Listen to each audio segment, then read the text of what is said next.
Shalom Bapak Ibu yang dikasihi Tuhan.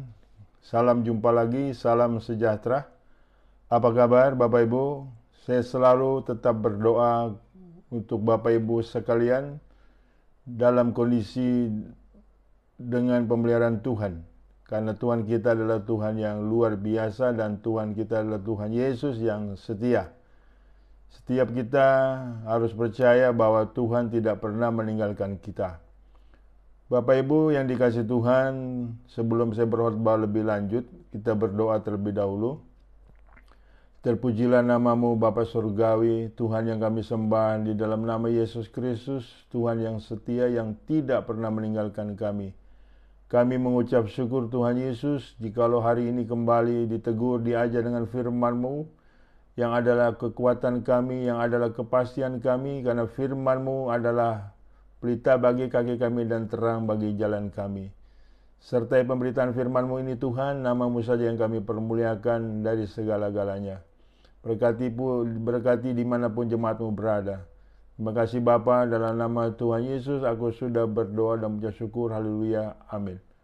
Puji Tuhan. Shalom Bapak Ibu yang dikasihi Tuhan. Tema khotbah saya hari ini adalah tidak ada dilema bagi orang beriman.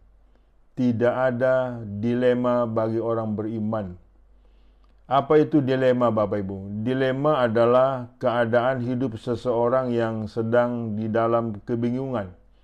Mengapa dia ada di dunia ini dan tujuannya apa, dan mengapa ada masalah, dan apa yang harus dia perbuat. Itu orang yang dalam kondisi dilema.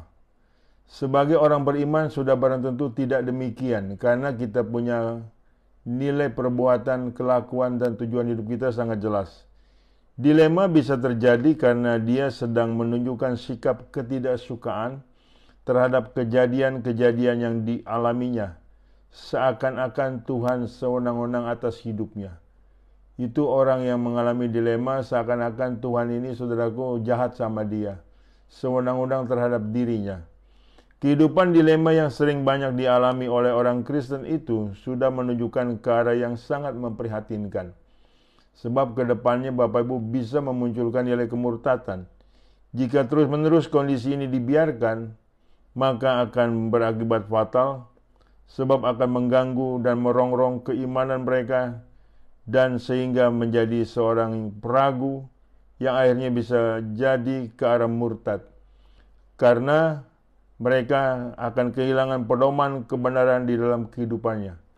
Mereka akan kehilangan keimanan mereka, Bapak Ibu. Jangan sampai ini terjadi atas setiap kita. Mereka akan menyalahkan diri sendiri dan cenderung selalu membandingkannya dengan orang lain. Mengapa orang lain tidak semenderita seperti saya? Kenapa Tuhan itu tidak adil? Itulah kondisi orang yang hidupnya dilema. Sebagai orang beriman tidak demikian, Bapak Ibu, keadaannya. Sesungguhnya Tuhan adalah Tuhan yang mengatur segalanya atas semua ciptaannya. Dan ciptaannya itu kita tidak bisa protes terhadap pengaturan dari penciptanya. Sehingga posisinya sangat jelas, yaitu tidak ada dilema atau paradoks bagi ciptaannya. Jika kita ada pengalaman dilema di dalam hidupnya, maka hal tersebut terjadi oleh karena dari diri kita lah penyebabnya yang cenderung mempunyai sifat memberontak. Jadi jikalau ada ketidaknyamanan dalam nilai hidup kita, Bapak Ibu, kita mempunyai sifat memberontak. Kita menyalahkan ini, itu, menyalahkan sini, situ, menyalahkan Tuhan bahkan. Bisa demikian keadaannya. Sebagai ayat pembuka, Bapak Ibu, saya akan membacakan di Roma 9, ayat 20 sampai 25. Ayat Roma 9, ayat 20 sampai 25. Siapakah kamu, hai manusia, maka kamu membantah Allah? Dapatkah yang dibentuk berkata kepada yang membentuknya, mengapa engkau membentuk aku demikian?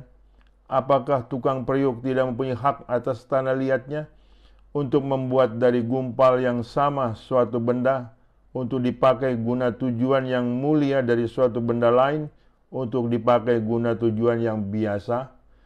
Jadi kalau untuk menunjukkan murkanya dan menyatakan kuasanya, Allah menaruh kesabaran yang besar terhadap benda-benda kemurkaannya yang telah disiapkan untuk kebinasaan, justru untuk menyatakan kekayaan kemuliaannya atas benda-benda belas kasihannya yang telah dipersiapkannya untuk kemuliaan, yaitu kita yang telah dipanggilnya bukan hanya dari antara orang Yahudi, tetapi juga dari antara bangsa-bangsa lain.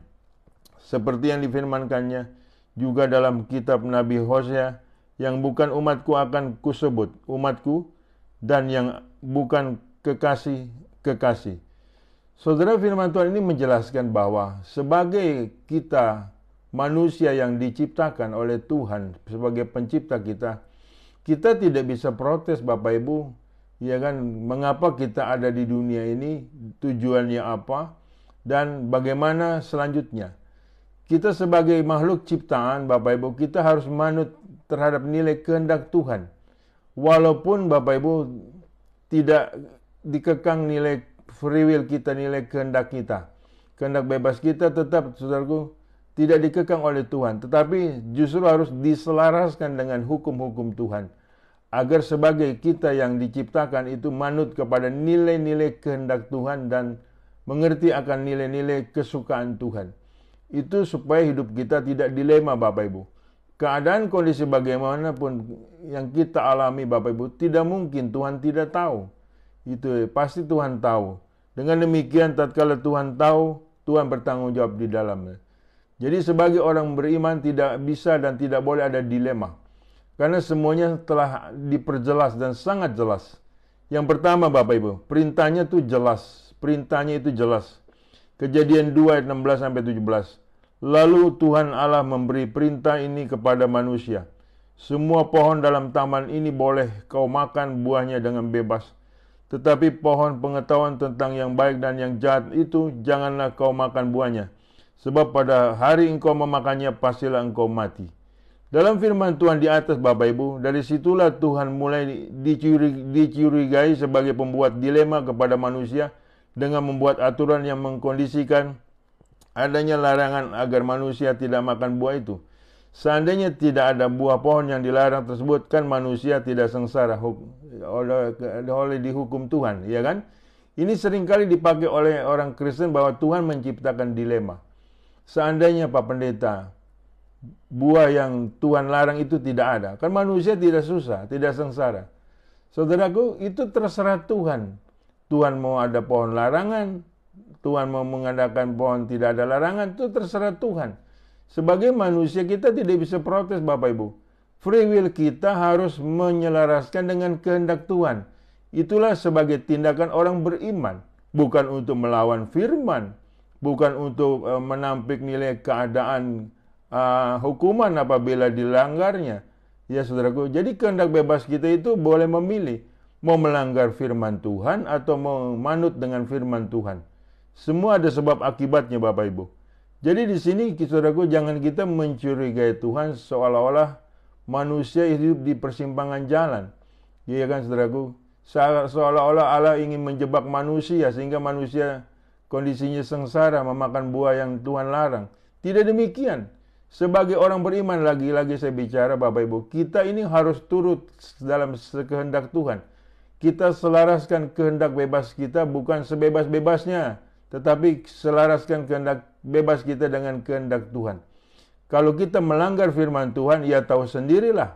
Ya kan, semua sudah jelas, perintahnya jelas. Kau makan buah yang Tuhan larang itu ada akibat.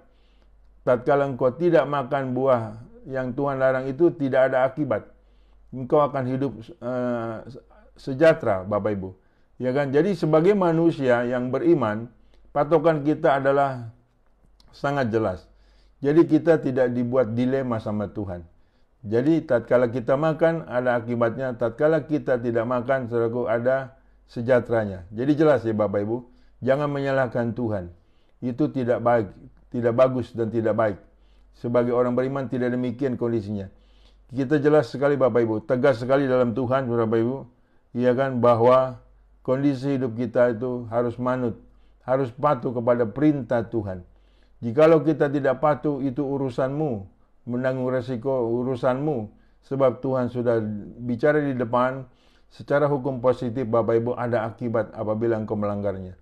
Jadi Tuhan itu tidak jahat, Tuhan itu ingin mengatur setiap kita sebagai makhluk yang diciptakannya, agar menjadi manusia-manusia yang taat atas kehendaknya, Apa salahnya kita taat atas kehendak Tuhan? Apa tidak boleh, Bapak Ibu, sebagai kita yang diciptakannya? Apa kita tidak boleh taat kepada yang menciptakan kita? Harusnya kita taat, Bapak Ibu, taat sampai mati. Dia kan bukannya kita menciptakan nilai dilema, seakan-akan kita ingin memberontak seperti itu. Tidak bisa, Bapak Ibu. Jadi ayat ini seringkali dipertentangkan. Seakan-akan Tuhan ini, saudaraku, membuat satu nilai dilema kepada manusia. Tidak demikian. Tuhan ingin supaya kita beda. Karena kita ini diciptakan segambar serupa dengan Tuhan. Mana ciptaannya, mana yang menciptakan. Jadi jelas Bapak Ibu. Dengan segambar serupa dengan Tuhan, jelas kita yang diatur oleh Tuhan. Bukan kita yang mengatur Tuhan. Dewasalah imanmu Bapak Ibu. Dewasalah rohanimu supaya engkau tidak salah kaprah, tidak salah sangka terhadap kebaikan Tuhan. Kita ada di dunia ini adalah sebagai orang yang nilai patuh kepada nilai kehendak Tuhan. Tidak lain dan tidak bukan sedemikian kondisinya. Mulai saat ini selaraskanlah kehendak bebasmu dengan kehendak Tuhan. Maka engkau akan aman, tentram, sejahtera, dan sukacita. Ada amin Bapak Ibu? Jadi yang pertama perintahnya jelas. Jadi kita ini jangan sampai perintah ini kita tidak perjelas. Perjelaslah kepada nilai imanmu bahwa kita harus taat kepada nilai kehendak Tuhan. Yang kedua, penerapannya itu jelas. Filipi 1 ayat 20-26. Penerapannya jelas. Filipi 1 ayat 20-26. Sebab yang sangat kurindukan dan kuharapkan ialah bahwa aku dalam segala hal tidak akan beroleh malu, melainkan seperti sedia kala, demikian pun sekarang. Kristus dengan nyata dimuliakan di dalam tubuhku, baik oleh hidupku maupun oleh matiku. Karena bagiku hidup adalah Kristus dan mati adalah keuntungan. Tetapi jika aku harus hidup di dunia ini, itu berarti bagiku bekerja memberi buah. Jadi mana yang harus kupilih aku tidak tahu. Aku didesak dari dua pihak. Aku ingin pergi dan diam bersama-sama dengan Kristus, itu memang jauh lebih baik. Tetapi lebih perlu untuk tinggal di dunia ini karena kamu. Dan dalam keyakinan ini tahulah aku akan tinggal dan akan bersama-sama lagi dengan kamu, sekalian supaya kamu makin maju dan bersukacita dalam iman, sehingga kemegahanmu dalam Kristus Yesus makin bertambah karena aku, apabila aku kembali kepadamu. Penerapannya sangat jelas dalam hidup kita. Mati dan hidup kita adalah untuk mempermuliakan Tuhan. Jadi bukan untuk yang lain-lain. Apabila kita mulai menyimpang, dari situlah kita mulai sengsara. Dari situlah kita mulai kehilangan pedoman hidup. Dan yaitu firman Tuhan. Dan akhirnya kita masuk dalam kegelapan yang kita buat sendiri, Bapak Ibu. Yang kita mau sendiri. Dan akhirnya siapa yang salah? Mau mempersalahkan Tuhan? Ya tidak bolehlah seperti itu. Kitalah yang harus dipersalahkan karena kita sudah menyimpang dari jalan Tuhan. Tidak dengan Rasul Paulus. Jadi penerapan dalam hidupnya sangat jelas. Mati hidup Rasul Paulus adalah untuk Tuhan. Untuk kemuliaan Tuhan. Tidak lain dan tidak bukan. Jelas Bapak Ibu? Jadi jangan sampai kita hidup di dalam melawan kehendak Tuhan Bapak Ibu. Jadi kalau penerapannya sangat jelas dalam kehidupan kita harus berbuat apa. Jangan ada lagi nilai-nilai yang kita sangkal. Jangan ada lagi nilai-nilai yang kita menyimpang di dalamnya. Kalau kita menyimpang di dalamnya pasti Anda akan mengalami dilema hidup. Jangan, karena nggak jelas pedoman hidupmu itu apa. Tujuan hidupmu itu apa, engkau akan tersesat dan akan menjadi penyesat. Jadi jelas Bapak Ibu. Pedoman hidup kita penerapannya adalah oleh karena kehendak Tuhan. Oleh karena menyenangkan hati Tuhan. Dan oleh karena Kristus Yesus. Bagiku hidup adalah Kristus dan mati adalah nilai keuntungan. Jelas Bapak Ibu, terapkanlah dalam hidupmu firman Tuhan, kehendak Tuhan, kesukaan Tuhan. Dan hidupmu akan mempermuliakan Tuhan. Amin. Jadi tidak ada lagi dilema bagi orang beriman. Jelas sikap kita, jelas tujuan hidup kita, jelas nilai kematian kita, jelas nilai kelak kebangkitan kita. Amin saudaraku. Kita benar-benar tidak boleh kehilangan pedoman hidup. Karena firman Tuhan adalah pelita bagi kaki kita dan terang bagi jalan kita. Jadi di sini Paulus sangat luar biasa sekali Bapak Ibu. Dia kan dalam hidupnya adalah oleh karena Kristus saja. Dia terapkan dalam kehidupannya, dalam perilakunya, dalam pikirannya, di dalam perasaannya oleh karena Kristus. Dan Kristus itu adalah kemegahan Tuhan, kemegahan Rasul Paulus sebagai Tuhannya. Dikatakan di ayat 26, sehingga kemegahanmu dalam Kristus Yesus makin bertambah karena aku, apabila aku kembali kepada kamu. Satu nilai menjadi saksi hidup yang mempermuliakan Kristus tidak boleh padam dalam hidup kita. Amin Bapak Ibu. Jadi penerapan dalam hidup kita itu tidak ada dilema. Kita terapkan apa yang Tuhan suka. Kita terapkan apa yang Tuhan perintahkan. Kita mentaati apa yang Tuhan inginkan. Sehingga hidup dan mati kita adalah untuk mempermuliakan Tuhan. Jadi semua jelas Bapak Ibu. Tidak ada dilema dalam ini. Yang ketiga Bapak Ibu, perbuatannya jelas. Yakobus 2 ayat 17. Demikian juga halnya dengan iman. Jika iman itu tidak disertai perbuatan, maka iman itu pada hakikatnya adalah mati. Kalau ini jelas Bapak Ibu, sebagai orang beriman, tindakan kita jelas. Tidak ada ruwet Bapak Ibu. Tidak ada ribet Bapak Ibu. Yang sering kali sesama orang Kristen ribet Bapak Ibu, yang mengaku orang beriman tapi perbuatannya bertolak belakang sebagai orang beriman. Nah, jadi timbul dilema, dia timbul sangka, timbul nilai penghakiman, timbul nilai kemunafikan. Kalau engkau dia kan orang beriman dengan kelakuanmu sebagai orang beriman yang disertai perbuatan sebagai orang beriman, clear semuanya Bapak Ibu, jelas semuanya. Engkau sebagai orang beriman. Tidak ada dolak-dalik, tidak ada dikatakan nilai kemunafikan. Sebab iman tanpa perbuatan hakikatnya mati. Pun habis di situ Bapak Ibu. Jadi saudaraku, jangan sampai kita seakan-akan bisa menipu Tuhan, bisa menipu sesama. Di hadapan Tuhan semua telanjang dan terbuka. Sebagai orang beriman, harus dibuktikan dengan perbuatannya sebagai orang beriman. Jika tidak demikian, itu adalah iman kita mati. Jadi jelas Bapak Ibu, perbuatan kita harus simetris dengan iman kita. Iman kita harus simetris dengan perbuatan kita. Lebih daripada itu berasal daripada si jahat. Amin. Jadi tidak ada selingkah-selingkuh. Tidak ada nilai penggelapan firman Bapak Ibu. Karena firman Tuhan itu adalah nilai kekuatan kita. Dan firman Tuhan itu tajam seperti pedang bermata dua. Amin.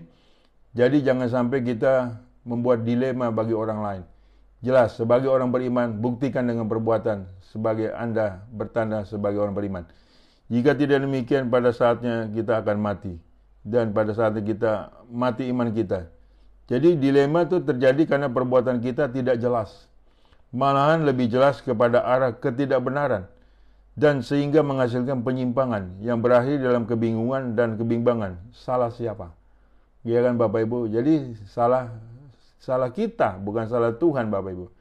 Jadi engkau yang berbuat salah, nyalahkan orang lain. Gak boleh Bapak Ibu. Ya, seringkali yang kita lakukan adalah berbuat baik kadang-kadang, tetapi berbuat jahat sering-sering. Jadilah perbuatannya menjadi kacau semuanya. Iya toh? Iya kan, berbuat baik kadang-kadang, berbuat jahat sering-sering. Jadi bagaimana? Itu bertanda sebagai orang beriman. Tidak demikian, bukan. Itu sebagai tanda orang bersetan Bapak Ibu. Perlu ada ketegasan di sini.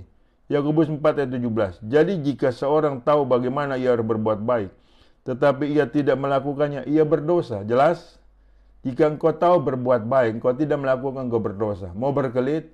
Tidak bisa Bapak Ibu. Kita tidak bisa berkelit. Iya kan? Ia di atas ya, tidak di atas tidak. Lebih daripada itu berasal daripada si jahat. Jadi semua jelas. Terang menderang. Tidak ada dilema bagi orang beriman. Amin. Jadi buktikan itu dengan perilakumu sebagai orang beriman.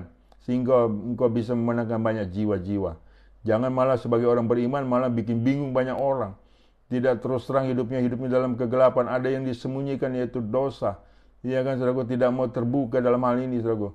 Tapi bicaranya gagal sebagai orang beriman. Tetapi saudaraku gagal membuktikannya sebagai orang beriman.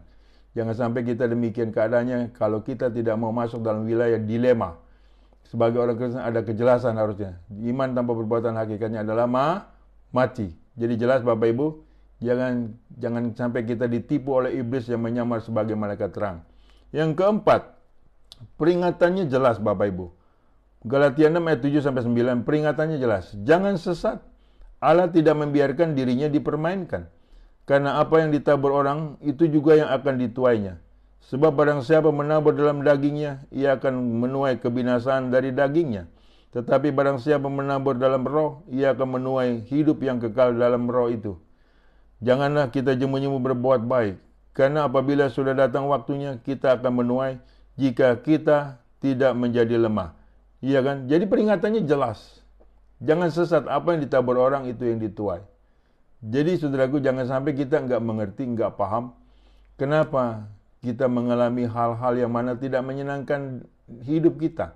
Bisa jadi oleh karena ini tabur tuai Bapak Ibu yang kita terima, yang kita perbuat sebelum-sebelumnya. Jangan kita berharap bisa menghindari tabur tuai, nggak bisa Bapak Ibu. Tidak bisa kita menghindari tabur tuai ini. Jadi kita mesti punya peringatan dari Tuhan sangat jelas, jangan sesat karena Allah tidak membiarkan dirinya dipermainkan. Siapa yang mempermainkan diri Tuhan, Bapak Ibu, akan ada akibat fatal. Ya kan, saudaraku, jadi jelas Bapak Ibu. Ya kan, dalam kondisi ini kita jalannya lurus-lurus saja. Karena kata Tuhan Yesus, akulah jalan dan kebenaran dan hidup. Tidak seorang pun datang kepada Bapa tanpa melalui aku. Jadi jelas, hanya di dalam Kristus Yesus sajalah manusia beroleh keselamatan. Di luar itu tidak ada keselamatan. Jadi jelas, peringatannya sangat jelas. Jangan bermain-main dengan Tuhan. Sebab pribadi ini adalah pribadi yang tidak bisa dipermainkan. Terlebih lagi kita adalah makhluk yang diciptakannya. Harus manut, harus tunduk, harus taat sampai mati. Oleh karena kehendak Tuhan saja. Jika tidak demikian Bapak Ibu, kondisi kita akan merana, akan kacau balau. Banyak orang tidak takut lagi terhadap balasan yang setimpal dari hasil perbuatannya. Malahan mengalami kebingungan tatkala akibat perbuatannya menimpa atas dirinya dan dengan heran menyatakan mengapa hal ini terjadi atas dirinya. Padahal peringatan oleh firman Tuhan sudah jelas, sudah ada di depan peringatan itu. Kita jangan belaga bodoh Bapak Ibu. Kalau ada satu nilai kejadian yang kita alami oleh karena hasil perbuatan kita, tuaian kita, jangan kita belaga bodoh. Iya kan saudaraku? Seringkali jemaat ini kondisinya tidak menerima apa yang harus diterima sebagai nilai berakibatnya yang dia lakukan. Iya kan saudaraku? Seringkali dia merasa bahwa Tuhan itu jahat. Tuhan itu tidak peduli lagi. Padahal kamu yang tidak peduli dengan firman Tuhan. Kamu yang tidak peduli dengan peringatan dari Tuhan. Kamu yang tidak peduli untuk mentaati firman Tuhan. Siapa yang salah? Yang tidak ada dilema di sini Bapak Ibu. Yang ada adalah nilai kepastian. Kau berbuat baik, ada nilai kepastiannya. Kau berbuat jahat, ada nilai kepastian akibatnya. Jadi sangat jelas. Ya, saudaraku, kita tidak bisa berlindung di dalam hukum kasih karunia dalam hal ini. Yang ada nilai tanggung jawab yang harus kita lakukan, yang harus kita kerjakan. Sebab, sekali lagi saya bicara, manusia kalau kehilangan tanggung jawab, dia akan menjadi monster. Jadi jelas di sini Bapak Ibu, semuanya jelas Bapak Ibu. Amin, jangan dibikin gelap, tidak bisa. Terang tetap terang, gelap adalah gelap. Yeremia 17 ayat 5 sampai 7. Beginilah firman Tuhan, terkutuklah orang yang mengandalkan manusia, yang mengandalkan kekuatannya sendiri, dan yang hatinya menjauh daripada Tuhan. Ia akan seperti semak bulus di padang belantara. Ia tidak akan mengalami datangnya keadaan baik. Ia akan tinggal di tanah angus, di padang gurun, di negeri padang asin yang tidak berpenduduk. Jelas firman Tuhan ini Bapak Ibu. Jadi terkutuklah orang yang mengandalkan manusia dan yang mengandalkan kekuatannya sendiri dan yang hatinya menjauh daripada Tuhan. Firman Tuhan sudah jelas di depan Bapak Ibu, kita tahu. Jangan main-main dengan hal ini kalau kita tidak mau terkutuk. Ya kan? Mungkin kita berdalih, Pak, kita kan sudah dibebaskan dari kutuk. Betul. Tatkala kita sudah dibebaskan dari kutuk oleh karena korban Yesus di atas kayu salib, kita jangan berbuat jahat lagi Bapak Ibu, supaya kita tidak terkutuk. Dan jangan mengandalkan manusia, tapi kita tetap mengandalkan Tuhan supaya kita tidak terkutuk. Jadi jelas, jadi kita jangan berdolak-dalik, jangan berdalih ini itu bela diri padahal kita nggak mau mengaku salah. Hati-hati Bapak Ibu, Tuhan tidak pernah salah dalam menghukum. Tuhan tidak pernah salah pula dalam hal memberkati. Amin saudaraku. Kitalah yang seringkali salah mengantisipasi. Yang salah artikan bahwa padahal kita tidak mau bertobat. Ya kan? Manusia seperti uap. Dia akan lenyap dengan seketika. Hati-hati Bapak Ibu. Ya kan? Makanya dalam setiap kita ini tidak ada dilema hidup dalam hidup ini. Tujuan kita jelas. Arah hidup kita jelas, kita ada di dunia ini sangat jelas untuk apa dan untuk siapa. Amin. Sudah barang tentu untuk Tuhan kita Yesus Kristus. Kemudian yang selanjutnya Yesaya 30 ayat 1 sampai 3. Celakalah anak-anak pemberontak, demikianlah firman Tuhan yang melaksanakan suatu rancangan yang bukan daripadaku, yang memasuki suatu persekutuan yang bukan dorongan oleh Rohku, sehingga dosa mereka bertambah-tambah. Yang berangkat ke Mesir dengan tidak meminta keputusanku untuk berlindung pada Firaun dan untuk berteduh di bawah naungan Mesir. Tetapi perlindungan itu Firaun akan memalukan kamu, dan perteduhan di bawah naungan Mesir akan menodai kamu. Jadi saudaraku, semuanya jelas Bapak Ibu. Jadi apabila kita masuk dalam persekutuan bukan dorongan oleh Roh Tuhan, peringatan ini kita abaikan, semua sudah jelas. Ya kan, kita akan mendapatkan malu, kita akan mendapatkan ya kan satu nilai ketidaknyamanan. Jadi saudaraku, tujuan kita beribadah harus kita perjelas untuk siapa dan dalam dorongan roh apa, roh mamon, roh kedagingan, roh hawa nafsu, atau Roh Kudus. Hati-hati dengan nilai ibadahmu. Jangan hanya datang ibadah Bapak Ibu engkau tidak pernah periksa dan koreksi. Ya kan, engkau beribadah untuk mempermuliakan Tuhan atau untuk mencari manusia atau mencari pendeta. Ini penting bagi setiap kita supaya kita datang beribadah, dosa-dosa kita selesai dan habis, bukan malah bertambah-tambah. Jelas peringatannya Bapak Ibu, jangan sampai kita tidak jelas. Kalau Bapak Ibu belum jelas, berulang-ulanglah khotbah ini diputar ulang Bapak Ibu, supaya Anda punya kejelasan. Jangan sampai Anda menyalahkan Tuhan dan hidupmu dalam hal dilema. Tidak ada dilema dalam orang sebagai orang beriman. Yang kelima, petunjuknya jelas. Yakobus 1 ayat 5-8. Tetapi apabila di antara kamu ada yang kekurangan hikmat, hendaklah ia bermintanya kepada Allah, yang memberikannya kepada semua orang dengan murah hati dan dengan tidak membangkit-bangkitkan, maka hal itu akan diberikannya kepadanya. Hendaklah ia memintanya dalam iman dan sama sekali jangan bimbang, sebab orang yang bimbang sama dengan gelombang laut yang diombang-ambingkan kian kemari oleh angin. Orang yang demikian janganlah mengira bahwa ia akan menerima sesuatu dari Tuhan, sebab orang yang mendua hati tidak akan tenang dalam hidupnya. Petunjuknya sangat jelas. Kalau hidupmu tidak tenang, khawatir, takut, itu karena engkau mendua hati. Jelas. Yang diperjelas lagi dengan firman Tuhan ini. Amin, saudaraku. Jadi, saudaraku, kalau engkau kekurangan hikmat, minta kepada yang punya hikmat. Dan hidupmu tidak boleh bimbang, tidak boleh bingung, tidak boleh khawatir, tidak boleh putus asa, tidak boleh takut. Ya kan, karena petunjuknya jelas Bapak Ibu. Orang bimbang tidak akan pernah hidupnya tenang. Jadi petunjuk ini sangat jelas. Terapkan dalam hidupmu supaya engkau tidak menjadi manusia berdilema. Manusia punya dilema kepada nilai Tuhan. Amin. Kalau engkau yakin, keyakinanmu itulah akan muncul ya sebagai orang beriman dan engkau akan menerima apa yang engkau minta. Jadi jelas firman Tuhan itu dengan tegas menyatakan orang bimbang atau mendua hati tidak akan tenang dalam hidupnya. Yakobus 4 ayat 7-8. Jadi masih petunjuknya jelas. Yakobus 4 ayat 7. Karena itu tunduklah kepada Allah dan lawanlah iblis, maka ia akan lari daripadamu. Mendekatlah kepada Allah dan ia akan mendekat kepadamu. Tahirkanlah tanganmu, hai kamu orang-orang berdosa, dan sucikanlah hatimu, hai kamu yang mendua hati. Firman Tuhan ini memperjelas posisi kita dan apa yang harus kita lakukan kepada Tuhan. Ya kan, supaya kita bisa menang melawan iblis. Supaya iblis itu lari dari nilai kehidupan kita. Karena itu tunduklah kepada Allah dan lawanlah iblis, maka ia akan lari kepadamu. Tunduklah kepada Allah berarti hidup kita dalam pertobatan, selalu dalam pertobatan. Dan jangan berbuat dosa lagi. Supaya iblis tidak ada alasan untuk mendakwa kita. Sudah jelas Bapak Ibu? Jadi saudaraku, petunjuk ini sangat jelas. Saya berharap Bapak Ibu sangat mengerti, sangat jelas, dan tidak ada lagi dilema dalam hidupmu. Jangan sampai lagi menjadi orang Kristen yang cengeng, saudaraku, ya kan? Yang selalu menderita kemudian putus asa. Tidak boleh seperti itu. Jadi jelas, ini firman Tuhan yang sebagai nilai petunjuk kita sangat jelas memberitakan kepada setiap kita yang percaya. Yang keenam, penyelesaiannya jelas. Yakobus 5 ayat 7-11. Karena itu saudara-saudara, bersabarlah sampai kepada kedatangan Tuhan. Sesungguhnya petani menantikan hasil yang berharga dari tanahnya, dan ia sabar sampai telah turun hujan musim gugur dan hujan musim semi. Kamu juga harus bersabar dan harus meneguhkan hatimu, karena kedatangan Tuhan sudah dekat. Saudara-saudara, janganlah kamu bersungut-sungut dan saling mempersalahkan, supaya kamu jangan dihukum. Sesungguhnya hakim telah berdiri di ambang pintu. Saudara-saudara, turutilah teladan penderitaan dan kesabaran para nabi yang telah berbicara demi nama Tuhan. Sesungguhnya kami menyebut mereka berbahagia, yaitu mereka yang telah bertekun.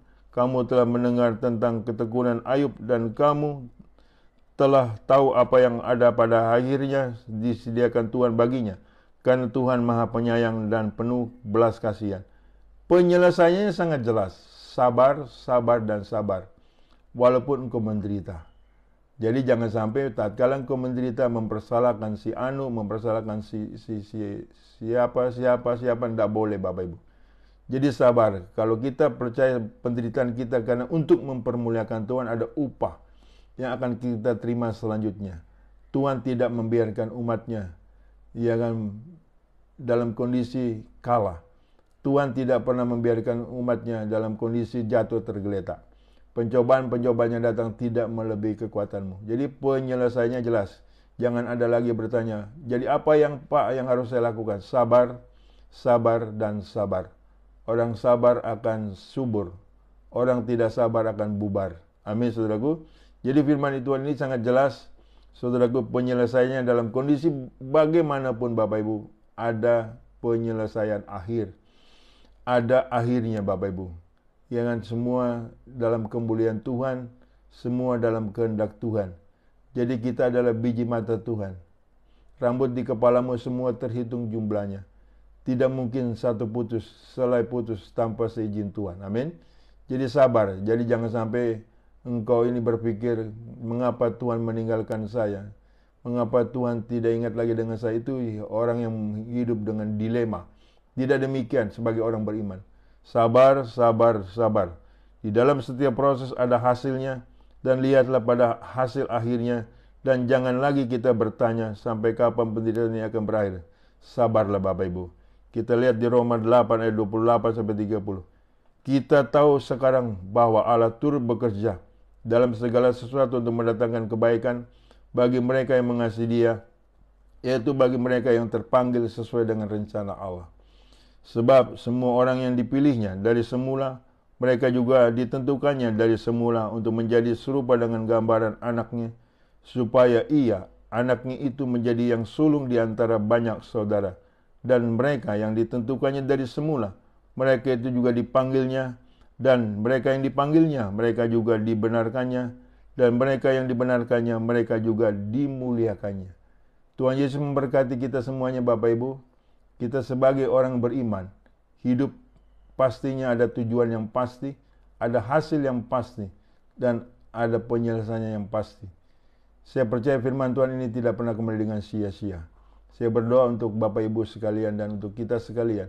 Terpujilah nama-Mu ya Bapa. Kami mengucap syukur mempunyai Allah yang sangat luar biasa, yang tidak pernah meninggalkan kami. Allah kami di dalam Yesus Kristus adalah Allah yang setia, yang selalu menuntun kami dalam kehendak Tuhan, dalam penyertaan Tuhan dan perlindungan Tuhan yang sempurna. Sebagai hamba-Mu, sebagai hamba Tuhan, sebagai anak Tuhan, kami percaya rancangan-Mu adalah rancangan damai sejahtera, bukan rancangan kecelakaan. Terima kasih Bapa. Berkati dimanapun jemaat-Mu berada. Berkati mereka ya Tuhan. Berikan mereka kekuatan dan berikan mereka nilai berkat-berkat-Mu. Terima kasih Bapa Surgawi, dalam nama Yesus kami sudah berdoa dan bersyukur. Haleluya. Amin. Bapak Ibu yang dikasihi Tuhan, terimalah berkat dari Allah Bapa. Di dalam cinta kasih Tuhan kita Yesus Kristus, di dalam persekutuan dengan Roh Kudus yang selalu menyertai kita. Mulai dari saat ini sampai Maranatha, Tuhan datang kali yang kedua menjemput kita dalam kemuliaan-Nya, dan kita pun layak menerima kemuliaan Tuhan dari kekal sampai kekal. Haleluya. Amin.